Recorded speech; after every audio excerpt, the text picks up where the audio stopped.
In this video, I want to talk about stripping wire. So as I'm doing work in my house, I tear out old wiring and then I can either take that to the scrapyard and cash it in, but they actually pay you more if it's stripped. So the other thing you can do is strip it. So this is how I used to strip wire. And if you don't have a wire stripper, this is probably how you did it. So take a razor knife and cut the insulation like this, and then peel this open. It's kind of a pain. You might be better or worse at this than me. The ground's easy because that's out already. And then I would take one of these, and you might have a different method, but this is how I do it. Try not to dig into the copper, and just to get the insulation off. And then I would peel the insulation like this, and I'd have a totally stripped wire. But that takes a long time. You know what doesn't is this thing right here. This is a StripMeister wire stripper, and it's really cool. So you have these different holes right here for different gauges of wires. This can do anywhere from, I believe, 18 gauge to 4 gauge. This being the biggest one for 4 gauge. And this slot right here is what we'll use first. This is for Romex.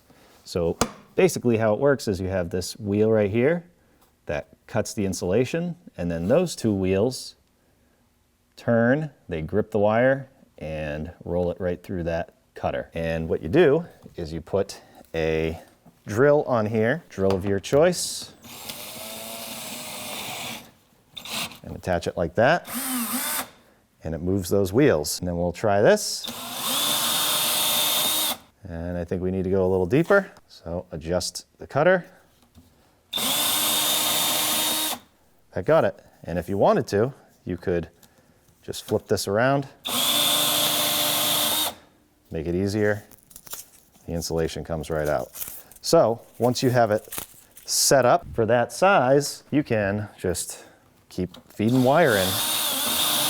And you don't need to cut it in lengths like this. You can do a whole roll if you want.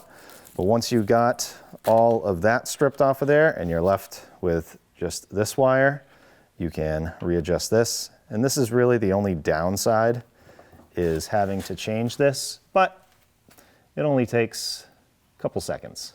Line it up there. Again, put this in, bring the cutter down to it until you feel it grab, and then I back it out a little bit, and then give it a turn or two, and then feed it in. Again, once you get that adjustment good, you can just go to town stripping wires.